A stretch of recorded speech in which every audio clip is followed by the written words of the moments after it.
قلبي منكسر يا رب العزة خذ بيدي يا حي ويا قيوم ومن ينجي المهموم من الشدد.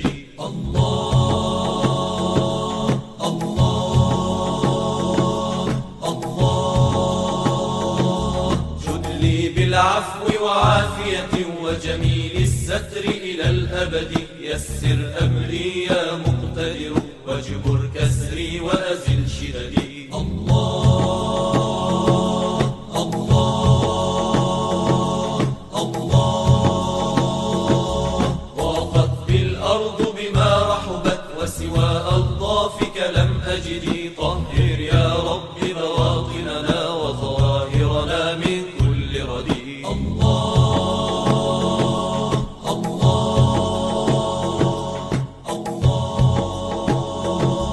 هون سكرات الموت إذا أخرجت الروح من الجسد. يا مالك يوم الدين ويا من عز وجل عن الولد. هون سكرات الموت إذا أخرجت الروح من الجسد. يا مالك يوم الدين ويا من عز وجل عن الولد. الله الله الله رب أعني من كل بلاء من كرب الحال وهول غد. واصرف عني ما يفتنني ألهمني أسباب الرشد. الله الله الله وصلاة الله على طه ما مال الصف إلى الغرد الهادي الزين. السلام عليكم ورحمة الله وبركاته. جيت لكم بالفيديو الثالث وكده هدينا الحيطة وقلبنا الدنيا وكل حاجة. يعني بصوا مش قادرة اقول لكم. شايفين المطبخ؟ الفيديو اللي قبله كان المطبخ لسه زي ما هو وكده. هدينا كل السيراميك بتاع الحيطة ومبقاش الا الشباك بس اللي هيتشال. وهننقل الشباك من هنا لهنا، يعني هنسد مكان الشباك ونفتح فتحة تانية. وكده فتحنا الشقة دي على دي كده من المطبخ. بس هنقفل الناحية التانية طبعا وهنسيب هنا مفتوح. يعني عملنا العكس، فتحنا من الناحية دي وهنقفل من الناحية التانية. وكده المصيص بتاع السقف اتعمل بتاع الاوض. ما كان جوزي عايز يعمله جبسن بورد بس انا ما حبيتش. قلت له لا انا عايزه الاوض كده عاديه خالص، مش عايزاها جبسن بورد. مش عارفه ليه مش حباها، يعني مش عارفه مش حابه الجبسن بورد في الاوض. هو كان عايز يعملها بس انا اللي قلت له لا. وهنا فتحنا الحيطه دي رخره كده. شايفين المنظر؟ بصوا كده، ده كده باب الشقه اللي طالع على السلم دون. وهنا كده بقى الريسبشن دون. ما عملناش هنا بقى السقف عشان هنعمله جبسن بورد. دي بقى اللي هتبقى اوضه السفره. هنا كده هحط السفره والنيش، والناحيه دي كده هحط البوفيه. وكده بصوا دخلنا من الناحيه دي خرجنا من الناحيه دي. وفضيت بقى كل حاجة والدنيا مقلوبة. مش قادرة اقول لكم ولا اوصف لكم اللي انا فيه. بجد بجد دعولي ان ربنا يوفقني كده ويقف معايا واخلص الايام دي كده على خير. وكده هنا احنا البنا جبناه يبني لنا الحيطة. وهنفتح هنا شباك كده يبقى شباك مناولة لو انا في المطبخ وجوزي معاه ضيوف. بدل ما يلفلي اللفة دي كلها، لفة صعبة قوي. اناوله الحاجة من هنا، اسمه شباك مناولة. وكده خلصنا والبنا خلص خلاص وبنى الحيطة. والحمد لله المرحلة دي كده عدت عقبال البواقي كده خلاص. وقفلنا الشباك هناك اهو زي ما انتم شايفين. قلت لكم هنشيل الشباك ونقفله ونفتح مكان، يعني نفتح حتة تانية للشباك جنبها على طول. عشان هنا بس هحط الميكرويف والفرن، فما كانش ينفع نحطهم عشان خاطر الشباك. فانا شلت الشباك وركبت غيره. وهركب يعني هنهد مكان تاني للشباك هتشوفوا دلوقتي. وكده خلاص شايفين بقى كده الفرشة دي. مش قادرة اقول لكم. بصوا كده انا فرشت وكنست ومسحت وفرشت. شايفين بقى تحت الفرشة انقان عامة مش مشكلة، انا هون على نفسي لحد بس ما المبلط ما يجي بعد العيد. عملها معانا واحنا عشان احنا اتأخرنا عليه والبنا اتأخر علينا، ما كانش ينفع نجيب البنا.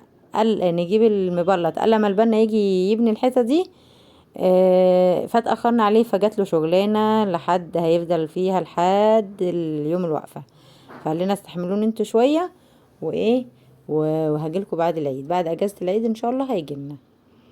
وكده خلاص. بصوا بقى من الناحية دي كده، ده كده بقى المطبخ، هيبقى المطبخ ان شاء الله بإذن الله. بصوا كده، هاجي بقى من هنا كده من عند الشباك كده، مش عارفة بس امشي في حاجات في الارض كتير. هعمل الحوض هنا، وقولوا ايه رأيكم برضو. هعمل الحوض هنا كده، انا يعني حابة ان انا اعمل الحوض هنا. بصوا كده، هنا يبقى مكان السرير، ده هيبقى مكان الانتريه، ومكان الركنة الناحية دي. وهنا دي هتبقى اوضة احمد ومحمد، اللي هي اوضة النوم بتاعتي دي هتبقى بتاعت احمد ومحمد. هنا بقى هحط الحوض، وهنا كده هتبقى ضرفة، وجنبها هنا الغسالة بتاعت الاطباق، وبعدين البوتاجاز، بعدين بقى كده هحط الميكروويف والفرن. وهنا بقى هحط التلاجة والفريزر، مكان السلم ده كده يبقى التلاجة والفريزر. والحمد لله المطبخ يعني متنسق، وان شاء الله هوريهولكوا بعد ما يتبلط ويتفرش وكل حاجة. وهنا السباك خلص السباكة وتمام التمام، والدنيا بقت تمام. عملنا حاجات كتير قوي قوي قوي طول شهر رمضان، الحمد لله وصلنا لحاجات كتير وخلصناها. المبلط بقى كنت نفسي يبلط قبل العيد، بس يلا مفيش نصيب ومش هنستعجل، وكل حاجة بتتعمل في وقتها. هيجي بعد العيد ان شاء الله، بعد اجازة العيد. ده الحمام اللي هو الشاور اللي في اوضة النوم، بس عاملينه بس شاور دش وخلاص على كده، بس كده كله صراخر. وده بقى المطبخ زي ما قلتلكوا، هتشوفوه هيبقى حاجة تانية ان شاء الله بإذن الله. في ما يتبلط، ما يتعمل سيراميك يعني. بس كان جوزي بيقول لي بقى، كنت لقيتي الحته اللي انت دخلتيها دي وده كله يبقى واسع؟ لا، انا بالنسبه لي ده كده انا حابه كده. ودي بقى كده خلاص وخلصنا، والدنيا بقت جميله بجد وحلوه. ونضفت يعني انا صورت لكم قبل ما اللي هو البنا يجي، وكده الممحر محر برضو. ده تاني يوم بقى، بعد ما عملت البهدله اللي حصلت بتاعه البنا، وروقت ومسحت وكنست. تاني يوم الممحر جه عشان يمحر الحيطه، بهدل لي الحيطه. انا كل يوم صنايعي يجي يبهدل لي وانا اعمل مكانه، يبهدل وانا انضف مكانه، بس هي دي كل شغلتي طول شهر رمضان. بس مش مشكله، ما بحبش اقعد في حته وسخه. شايفين كده المنظر ده؟ انا هعيد بالمنظر ده يا جماعه، اقسم بالله هعيد بالحته دي كده مفحوره. بس بصي ههني عليها وداريها كده. بقى الممحر محر، ده كان لتاني يوم بعد ما بنا وجه، وشفتوا المنظر كان نضيف ازاي. الممحر جه تاني يوم، والدنيا برضو باظت وبهدلت، وهدوا حيطان تاني وهدوا. وبصوا ده كده الكسر اللي هدوه، البنا بقى مهد والدنيا اتقلبت تاني. بجد بجد والله العظيم انا في هدة، يعني ربنا اللي يعلم بيا. فادعولي ادعولي ادعولي ان ربنا ييسر امري كده واخلص على خير، عشان انا بجد اتهديت من الشيل والحط بس والمسح والكنس. بس مش مشكلة. آه يعني كل تأخيرة ولها عند الله خيرة، وطالما انت بتتمني حاجة ربنا هينولها لك مع الصبر. كده خلاص الممحر خلاص، فاضل له يوم واحد ويبقى كده الممحر خلص. بس لسه هيجيلنا تاني برضو، عشان في تاني حيطان بتاعت شبابيك برضو ههدها، ووسع الشبابيك شوية وأقصر الشبابيك شوية، عشان انا ببقى واقفة الشباك بيبقى جاي لي لحد كده ايه، لحد بقي كده، بقعد اشب عشان اطول اشوف مين. فهوطي الشبابيك شوية. تعالوا بقى نروق الدنيا دي كده، والدنيا المبهدلة كده نروقها ونظبطها تاني، ونقعد بقى طول ما احنا قاعدين نروق ونبهدل، وهما يبهدلوا وانا اروق، هما يبهدلوا مش مشكلة، عشان بس ما بحبش اقعد في حته وسخه. وما تنسوش بقى تحطوا لايك وتكتبوا كومنت حلو وتشجعوني، وتقولوا لي ايه رايكم في اللي انا فيه. عماله اهد في حيطان وابني في حيطان، واهد في حيطان وابني في حيطان. ده كده شكل البوتاجاز بتاعي، شايفين منظره عامل ازاي؟ حاجه ميؤوس منها. البوتاجاز ده كان غاز، قلبت انبوبه، جبت بتاع البوتاجازات قلبهولي انبوبه. كده رفعنا المرتبه دي كده فوق كده، وهنا انوسه بتكنس. قلت لها كنسي هنا كده انت وسامه وظبطي عقبال ما انا اخش ايه اعمل ايه؟ اغسل البوتاجاز ده واعمل له خلطه. هعمل لكم خلطه دلوقتي هتبهركم. ولا بقى ايديكي تتهري، ولا تجيبي اي منظف من بره للبوتاجازات وللدهون وبيبهدل الايد ويعور الايد ويخلينا يعني بصوا نقعد 3 4 ايام كده في ايام العيد مش قادرين من الوجع اللي في ايدينا من الحاجة اللي احنا جبناها نغسل بيها الدهون والحاجات دي. بجد بجد لو عملت الطريقة دي هتنضف لك بوتاجازاتك، هتنضف لك بوتاجازك وتنضف لك الحتة بتاعة المطبخ واي مكان فيه دهون هتفورهولك. انا قلت لسما بقى كنوس على الاوضه كده، نضفي وكنوس على الاوضه الناحيه دي واقفلي الباب على المنظر ده كده عقبال ما بقيه الممحر يجي تاني يوم بقى يشطب على الدنيا دي. هنا بقى تعالى اقولك على الخلطه. ده كده ملح ليمون، وده كده كربوناتو، ملح ليمون وكربوناتو وكلور، خلطه كلور وصابون مواعين. دول كده انا جبتهم ب10 جنيه، وقولي ب5 جنيه كلور وب5 جنيه صابون مواعين، يعني الموضوع ده كله عامل لك 20 جنيه. بس 20 جنيه اقسم بالله لو جبتي اي حاجه من بره ممكن ما تطلعلكيش الدهون وتهرلك ايديك على الفاضي. لا دي ولا بتلبسي جوانتي ولا بتهري الايد ولا اي حاجه. كده انا فضيت خلطه الكلور وفضيت الصابون وبفضي ملح الليمون وبفضي الكربوناتو. كربوناتو اوعي تجيبي بطاس، غلط. البطاس لما يتحط على الكلور والماء سخنه اوعي تعملي كده. شوفي اول ما حطيت الخلطات كلها على بعضها، البطاس لا الكربوناتو، ملح ليمون، خلطة كلور، صابون مواعين، ميه بتغلي وفضيتهم. شايفين؟ بصوا كده فاروا وبهدلوا لي الدنيا. رحت حطاه في الصينيه. شايفين الفوران اللي حصل؟ بصوا وقع في الارض اهو. بس بجد هتشوفوا شكل البوتاجاز دلوقتي. بصوا كده، شايفين البوتاجاز معفن معفن معفن. اعذروني انا ما بسيبش البوتاجاز بتاعي كده، بس عندي بقى ناس شغاله وكل يوم بقى كنت بعمل لهم اكل قبل رمضان. يعني هما جايين كده من نص 3، انا بادئه اعمال في الشقه من نص 3. فكنت كل يوم بقى بعمل اكل وببقى مهلوكه يا دوب بغسل البوتاجاز من على الوش وخلاص على كده. فبقى معايا بالمنظر البشع اللي انتوا شايفينه دون. فايه اختي اللي قالت لي على الخلطه دي جميله جدا جدا جدا. ولا بطاس بقى يهري ايديكي ولا خلطات من بره تهري ايديكي ولا الكلام ده. والله والله يا جماعه انتوا هتشوفوا النتيجه في الاخر. خليكم بس في اخر الفيديو كده وما تخرجيش وهتشوفي منظر البوتاجاز. شايفين كده؟ واهم حاجه هات السلكه اللي هي بتتباع بره دي، السلكه الخشنه هتساعدك برضو مع الخلطه دي. ومش هقولك ان انتي مجرد ما هتمشي بالسلكه كده لا انتي بتتكي بايديكي، بتتكي. ولا هقولك بقى هاتي سكينه وكحاتي ولا لا، انتي مجرد بس ان انتي بتتكي بايديكي جامد كل السواد ده كده بيطلع.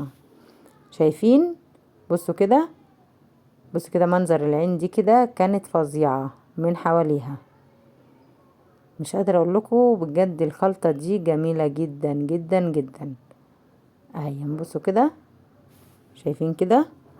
قومي بقى تشجعي كده عشان انت داخله على العيد بقى وبتدوري على منظف كده ينظف لك البوتاجاز ويطلع لك الدهون. اعملي الخلطه دي هتعجبك جدا جدا جدا. وقولي بقى لاصحابك واخواتك وحبايبك عليها. وما تنسيش بقى تكتبي لي كومنت حلو كده لو الخلطه عجبتك والطريقه بتاعه الغسيل وطريقه الخلطه عجبتك. بصوا ايديا، شايفين؟ والله ما فيها اي حاجه. ده انا كنت كل سنه بعاني من غسيل البوتاجاز. مش تفكرني انا بغسل الغسيل من سنه للسنه، بس بندوس عليه اكتر في دخلة العيد يعني. فاكيد دلوقتي كل ست دلوقتي بتدور بقى على ايه؟ على حاجه قويه كده تطلع الدهون من غير ما تحرق ايديها ولا توجع ايديها. تعملي الخلطه دي هتشوفوا كده شكل البوتاجاز في الاخر. لما تشوفوا شكله هتنبهروا بجد بشكله زي كده ما انا ما انبهرت. والله اختي كانت بتقولي على الخلطه دي من زمان، مش عارفه انا كنت بكسل اعملها ليه. كنت بقول ايه، اجيب حاجات جاهزه وخلاص من بره، اجيب اللي هو الفلاش دوت من بره ولا مستر شاهين والحاجات دي اجيبها جاهزه. شايفين كده؟ انا مش هقول لكم العين اللي في النص دي يعني كانت عايزه شويه تاني مني، بس انا خلاص اتهديت والله العظيم مش قادره تاني. بس هفضل وراها برضو لحد ما اخليها زي العيون دي كده. فكنت بقى ايه بستسهل واقول لسه هعمل خلطه مش عارف ايه ويا ترى تطلع حلوه ولا مش حلوه، انا هجيب حاجه ايه جاهزه وخلاص من الصبانه وخلاص. فلما عملت قدامي الخلطه، بص عملت البوتاجاز من جوه كمان. لما عملت قدامي الخلطة عند والدتي وعملتها لوالدتي بجد عجبتني جدا جدا. بصوا البوتاجاز عامل ازاي، زي ما يكون جايبه البوتاجاز لسه جديد حالا. ايه رأيكم؟ طب شايفين الجمال؟ مراية والله العظيم، مراية. تسلم ايديا وحياة عينيا. لا تسلم ايديك يا ام ملك، انت اللي قلتلنا على الخلطة. بصوا الناس واقفة بتتفرج بتقول عامل بقى مراية. هعمل الخلطة دي ان شاء الله للتلاجة برضو. عايزة اعمل التلاجة والفريزر برضو، يعني ايه يومين 3 كده لما فوق وايه واعمل.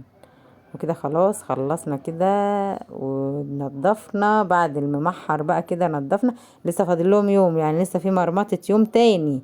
هجيلكوا بقى فيديو جديد بمرمطة تانية للجزء اللي جوه ده. لسه هيجوا تاني يوم، يعني انا نضفت اهو بعد ما مشوا. لسه بقى هيجوا تاني يوم تاني ينضفوا بقى الأوضة دي، والمحر يخلص بقية محارة بتاعته في الأوضة، ويبقى كده شكرا. وهمسك بقى الحاجات دي كلها كده